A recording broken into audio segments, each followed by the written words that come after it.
You won't believe this. My grandma dropped a bomb, but it was like she was speaking in code. After they scooped up my super talented bro, my parents ghosted this place because apparently I was the dumb one they didn't want around. I'm here all on my own now, and it's like a ghost town. Can you even fathom it? Did my folks just straight up ditch me? My grandma, on the other hand, showered me with crazy love, mouth-watering grub, and the warmest, fuzziest smiles you could ever imagine. I discovered the true joy of being embraced for who I am. Then, after enjoying more than 2 decades of freedom, my parents suddenly reappeared in my life.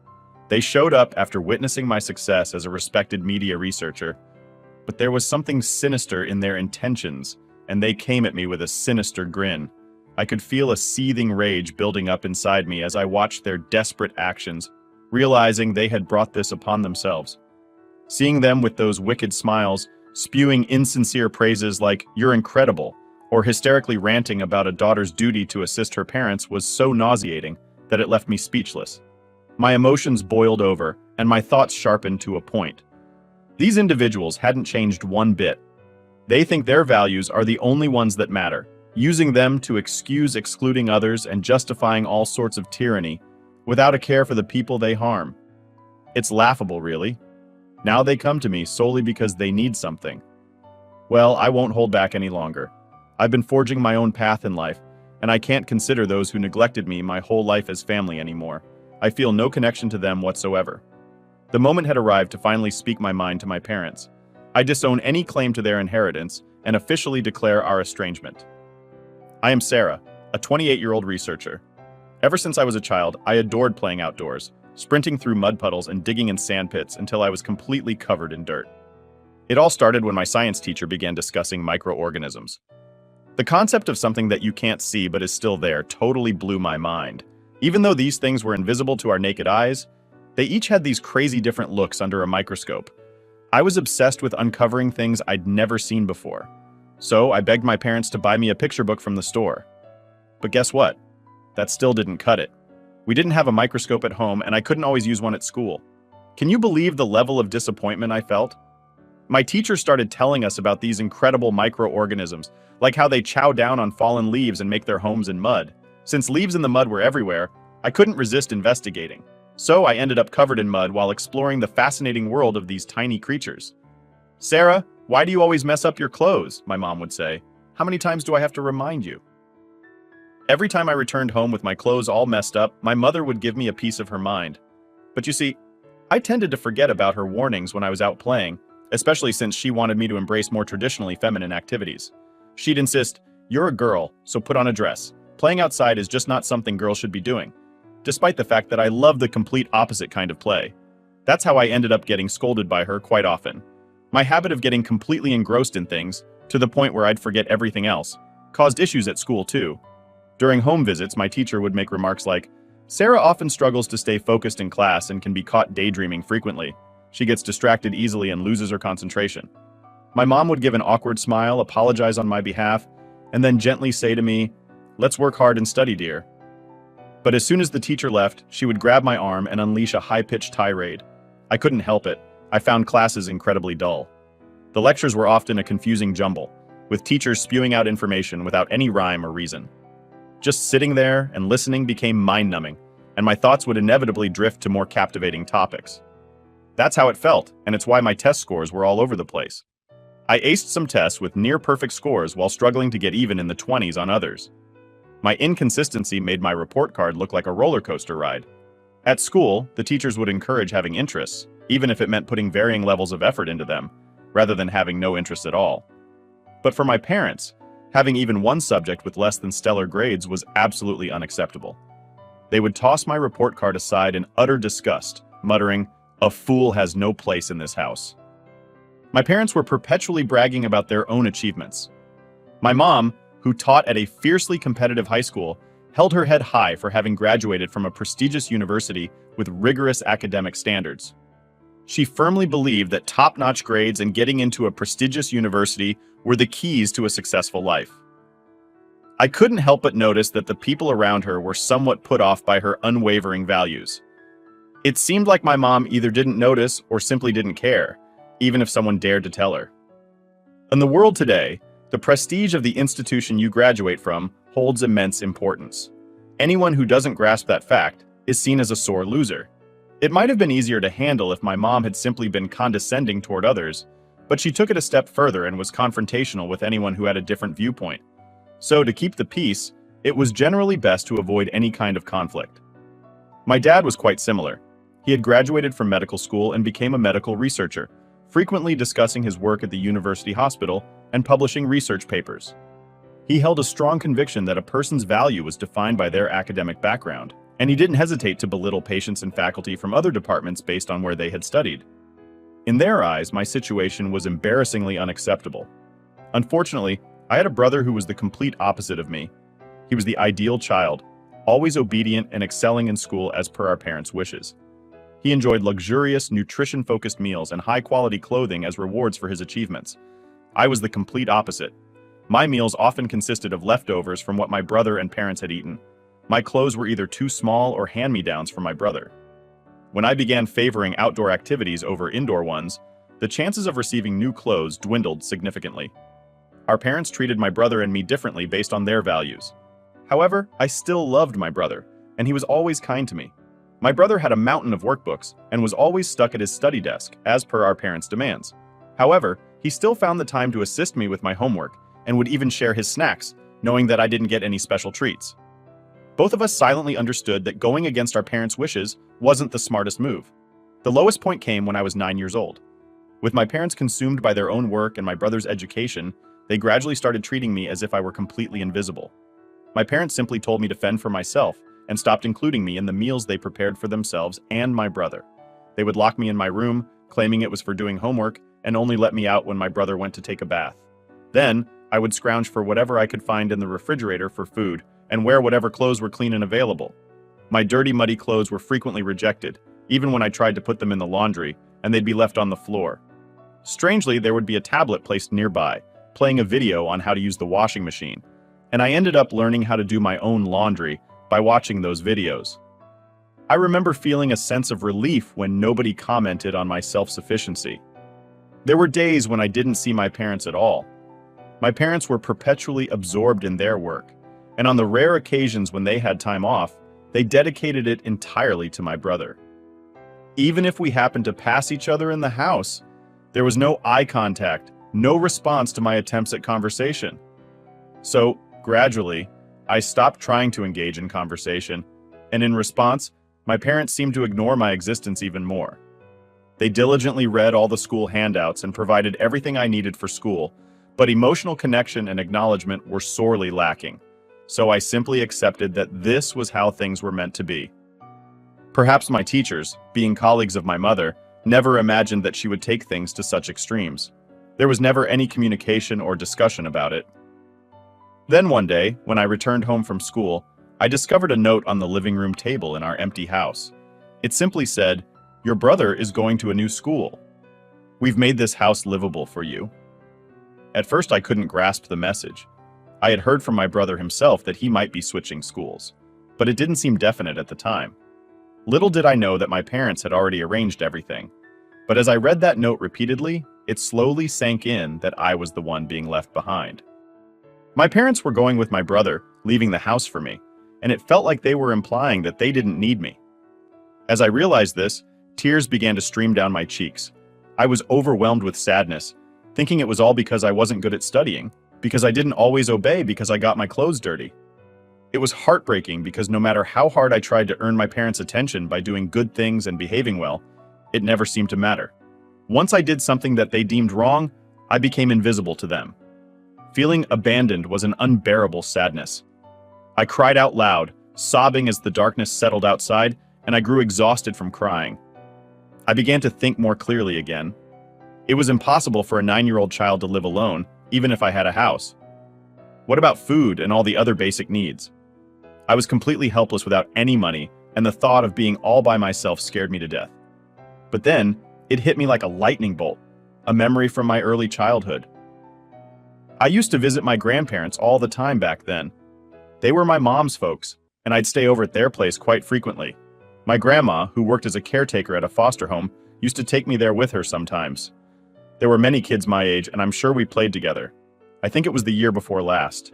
My grandfather passed away and my grandmother started living alone in that big house. At that time, my mother and grandmother had some kind of falling out, and I stopped going to my grandparents' house or see my grandmother. My grandmother was alone too. With that idea burning in my mind, I embarked on a frantic hunt for my grandmother's contact details.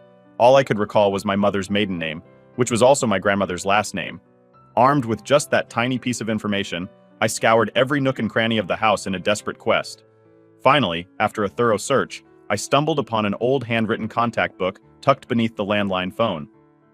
And there it was, my grandmother's last name and her phone number. I had never made a phone call on my own before, but it felt like grasping at a lifeline. I frantically punched the numbers from the contact book, but then I realized I had to lift the receiver for the call to actually go through. After fumbling 3 times, I finally managed to lift the receiver, pressed it to my ear, and dialed the number. I could hear the ringing tone, and after a few rings, the line clicked, silencing the sound. My heart raced as I uttered the words, "Yes, hello Grandma, it's Sarah." She immediately recognized it was me, and right there on the phone, I managed to explain the situation I was in. Then Grandma said, "I'll come right away," and hung up. Soon after, she came to pick me up in her car when she saw me, as I opened the front door to greet her. She seemed to catch her breath.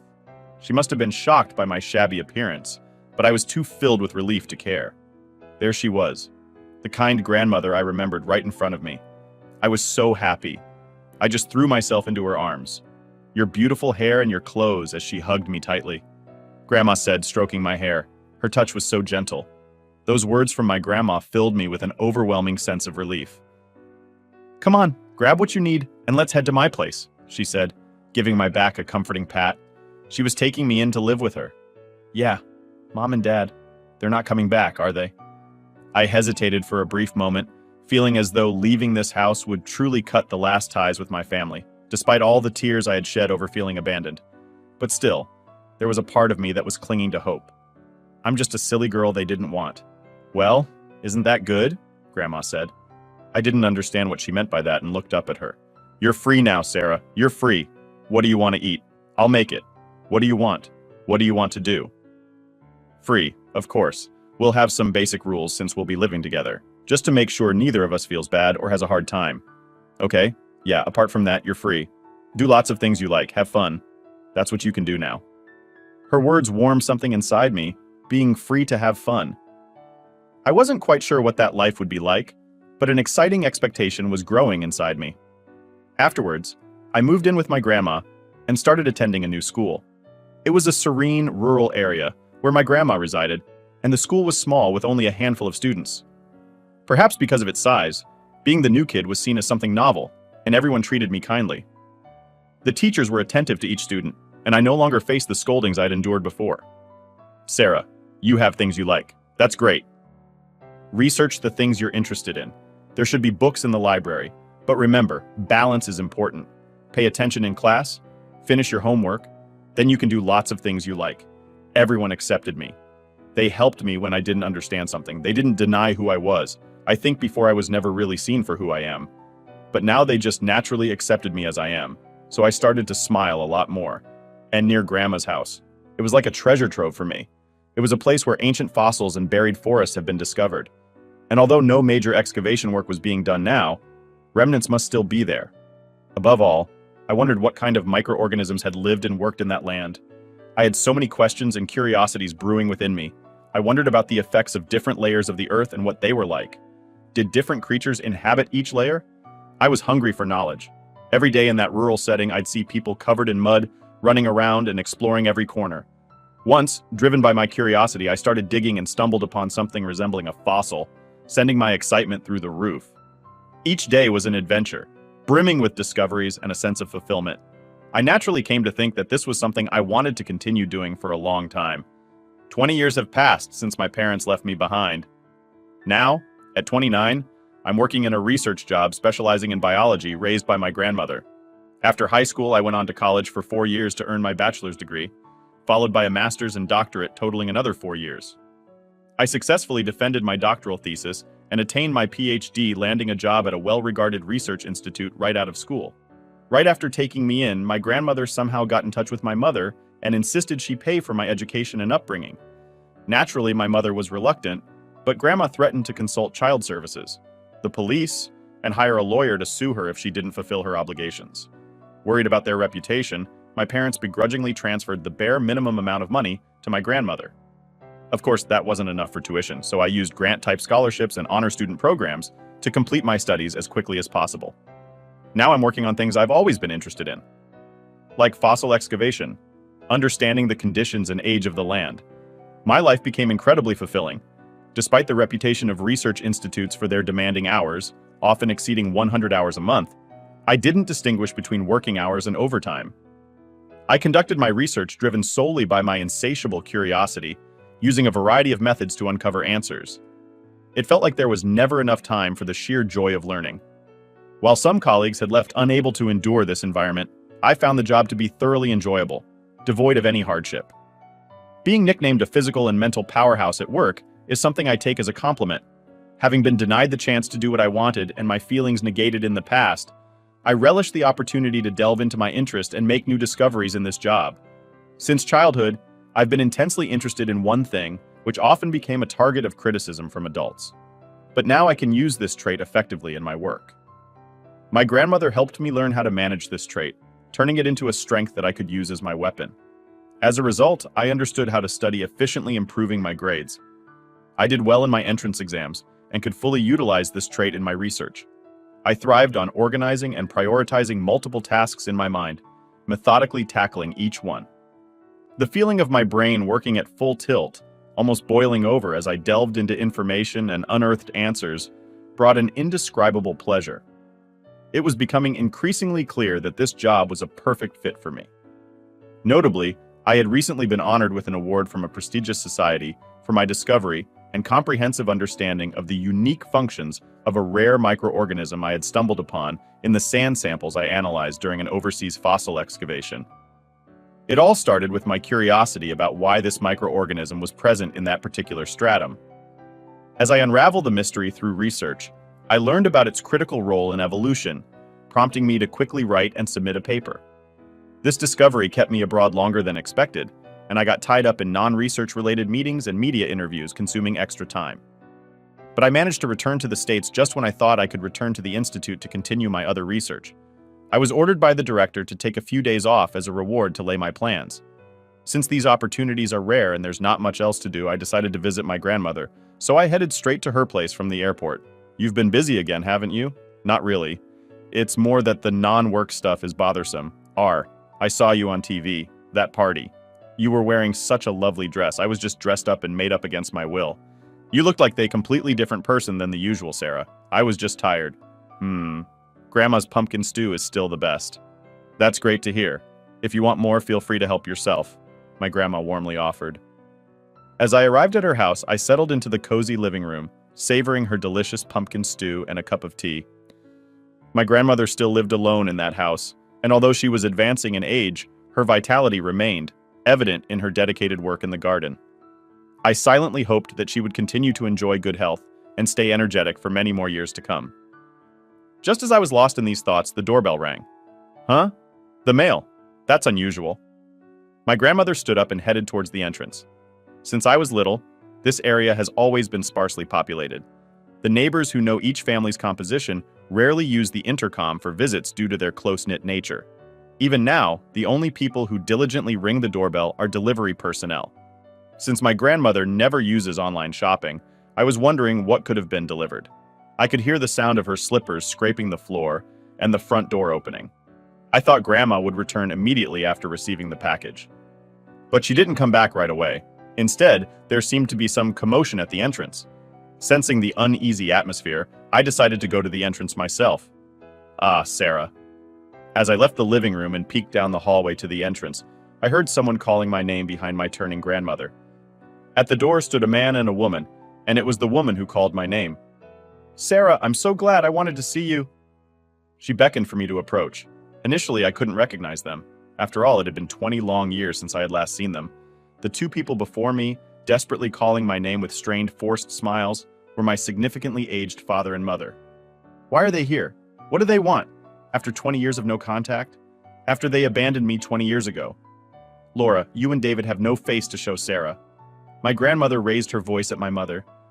Just stay out of it, Mom. Sarah is my daughter. You never acted like a parent. How dare you? Sarah, come here, let's celebrate. You've done well, my parents exclaimed in unison, still yelling, observing my parents' commotion. I realized they knew about my recent award. They probably didn't expect me to be here, but the only connection they had to me was through my grandmother. So they came here. And by a stroke of bad luck, for mere good luck for them, they found me visiting. Keep it down. You're disturbing the neighbors, I stated firmly. And my parents stiffened and closed their mouths. They seemed to be somewhat aware of their absurd behavior. I won't let you inside the house. Just explain briefly why you are here. If you make any more noise or trouble, I'll call the police right away. Now speak when I urge them to talk. My parents exchanged glances, and then they started sharing their story. They explained that things took a turn for my brother after he entered college. He managed to secure a spot at one of the top universities, just as our parents had hoped. However, once he arrived there, he was exposed to a whole new set of values that were different from those instilled by our parents. He was surrounded by brilliant students with strong wills and diverse aspirations, witnessing his peers passionately pursuing a variety of dreams. As a result, my brother began to question the academic elitism he had been raised with and grew to resent our parents' excessive obsession with educational credentials. My brother disappeared during his senior year of college, leaving a note saying, "Don't look for me." He's still missing to this day after being abandoned by my brother, who they had invested so much time, effort, and money in. My parents went on a spending spree in their turmoil. To me, it made no sense that maybe they were trying to fill the void of loneliness with other things. I wanted to say they should have been more concerned about my brother, but I realized once again, these people couldn't possibly have such feelings. Naturally, their savings dwindled, and it impacted their real lives. They started lashing out at others, at their workplaces. My mother, a teacher, was overly strict with her students and excessively interfered with their futures, eventually causing several students to stop attending school. She also harassed and verbally abused younger colleagues, leading to recordings of her actions being submitted to the Education Board, resulting in disciplinary action. Both parents are being threatened with lawsuits by lawyers from both sides. My father to behave similarly. Looking down on colleagues with lower educational backgrounds, he made unbearable remarks and acted high-handedly. Not only that, but he also treated hospital patients in the same manner and even made advances towards female patients he fancied. It appeared that my parents were on the verge of facing legal troubles due to their actions. I sensed that they had pushed their limits without anyone to rein them in. With tears in their eyes, they explained their predicament and then leaned toward me. "Sarah, we want to reunite as a family, supporting each other," they said. "You were truly our daughter all along, and you've done so well." Amazing. You must be famous in your field by now. With fame comes authority. From now on, support each other. What do you mean? That was an unforgivable remark. Support each other now, after all this time. But we're family. I interrupted my parents' words with a question, shocking them. Family. What do you mean by that? What do you mean? We might share genes, but we're not a family, are we? Why would you say that? My mother's voice grew louder, trying to stop me. I even felt a sense of nostalgia in that unchanged voice of hers. And then I realized I'm not afraid of them anymore. Not even a little bit. Also, stop twisting things to your convenience. You're only here because you're facing huge compensations. You can't pay, right? You're relying on me. But is it because my brother is gone and now it's my turn? Or is it because you've run out of money to the point where you have to rely on the daughter you abandoned? As I spoke calmly, my father was speechless that my mother glared at me with wide eyes. "Sarah, how can you say that? We're family, and family should support each other. You're just shocked because we haven't seen each other in so long, right?" they said, trying to reassure me. "Don't worry. From now on, we'll live together and we can adapt to each other's pace." But I couldn't bear it any longer. With a firm tone, I immediately responded, "That's a joke. Absolutely not. I refuse. I don't want to talk to you ever again. Please leave." I couldn't fathom the idea of living with them after everything that had transpired. Even as my parents started yelling and screaming, my heart remained cold. "Sarah, how can you talk to your parents like that? Hurry up and pack your things. Take us to your house." My parents' words became increasingly rough, even though I said I didn't want to live together. They intended to barge into my home. It made me chuckle. In fact, it seemed that my expression reflected that sentiment. Somehow I felt a faint smile forming just as you treated me like I'm not your child. I've never thought of you as parents to suddenly be told by strangers that we're a family and should live together is nothing but terrifying. Your child is just your son. I want nothing to do with you from now on. I don't even want to be invited to the funeral. I contemplated. So this is what it means for your blood to boil? My gut felt like it was heating up, and it seemed like my blood pressure was on the rise. However, despite the turmoil in my body, my mind remained surprisingly composed. It was as if a cool breeze was gently wafting through my thoughts. This was something I had contemplated for a long time. Cutting ties might be necessary to navigate potential inheritance issues in the future, but severing the parent-child relationship would be an impossible feat. However, if I cut ties in practice and simply didn't communicate, that should work. Finally, my parents turned red in the face and started yelling, "What are you doing acting on your own? Who do you think paid for everything? Doctors have an obligation to help their parents. Do you understand how incredibly ungrateful you sound?" Once again, my parents began to yell, and I could only sigh. I wondered how I could make them understand. "Do you seriously think that just by giving money, you can call yourselves parents?" my grandmother said in a calm voice. I thought she was absolutely right. To me, those people weren't parents. Being a parent is a fact, isn't it? That's right. It seemed my grandmother's words didn't reach them. They continued to make incomprehensible claims loudly. My grandmother sighed at their persistently loud and incomprehensible arguments and turned on her heel. My parents were still shouting at that moment as they heard a police siren getting louder and louder. I wondered if there had been an accident, but the car stopped in front of my grandmother's house. Police officers got out of the car, and there was a crowd of people around the patrol car. Even in the peaceful rural setting, if a heated argument like this erupted, the neighbors would soon take notice. It appeared that someone had called the police, mistaking it for a more serious incident. Despite the countryside setting, my parents appeared thoroughly flustered when the police arrived. They wore forced, overly friendly smiles and stuttered in their responses. I calmly explained to the police that my parents had left me behind, taking only my older brother, and that this was the first time I had seen them in 20 years. They said they want to live together. The people around us started to murmur. My parents glared at me, but their response seemed to make the situation more believable. The police officers kept my parents away, and in the meantime, we closed the front door and locked all the doors. As expected, my parents didn't come to the house afterward. I heard from the neighbors that my seemingly nice parents had a conversation with the police for a while, and then they left as if nothing had happened. After that, several days passed, but there was no sign of my parents. It seems that even the neighbors are keeping an eye out, but it seems that the two of them haven't come near this area.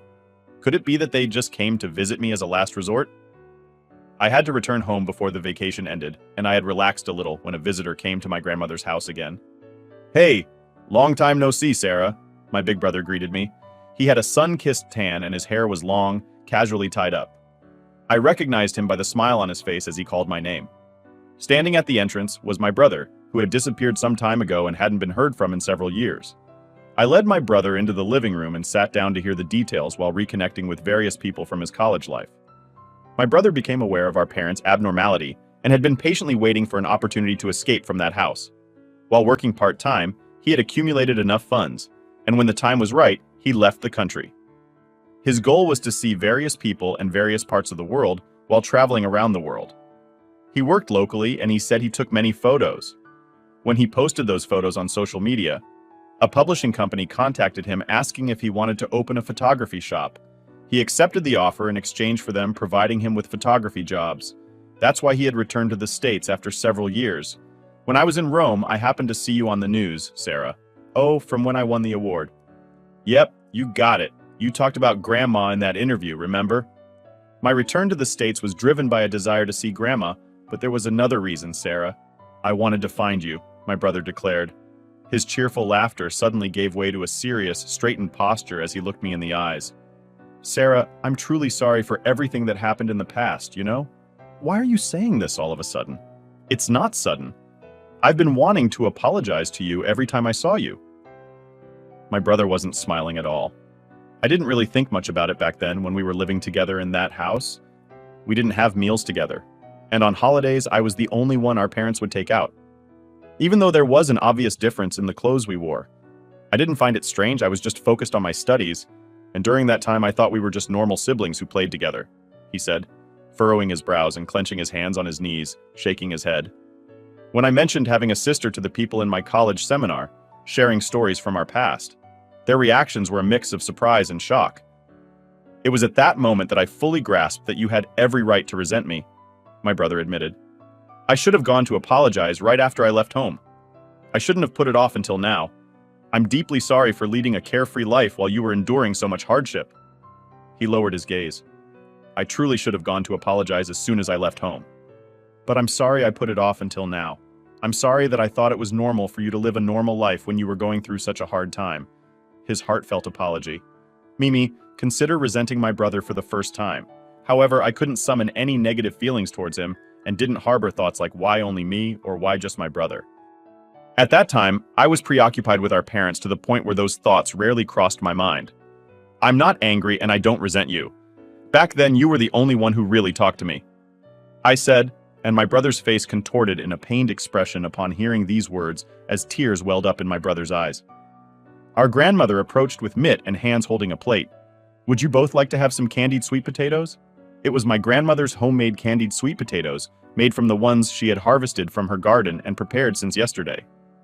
Knowing this, I couldn't help but smile at my grandmother's deliberate attempt to recreate the atmosphere of the past, as if we have returned to those days. Wow, this really takes me back. I've been craving these for ages, my brother exclaimed. Yeah, Grandma's candied sweet potatoes are just the best, aren't they? I adored them when I was a kid. I know, I replied. Please help yourself to as many as you'd like. Let's savor them together. We sat across from each other at the table, sharing the same dish after such a long time. It was a heartwarming moment of connection. Just that simple act brought tears to our eyes. Despite the slightly salty taste, it was a precious moment. Afterward, I learned that our parents had to bear a significant amount of compensation and had further scandals that made headlines, ultimately losing their jobs. Currently, they seem to be living a modest life, working alongside people they once looked down upon due to their lower educational backgrounds. They had to humble themselves before younger supervisors with only high school diplomas. It must have been a humiliating experience, but I believed it was a necessary lesson for them. My brother and I, who had been separated for 20 years, began to frequently communicate, share meals, and visit our grandmother's house together. I was truly happy to spend time with my brother as a family, grateful for the moments we shared with our grandmother. My brother and I felt content in both my personal and public life.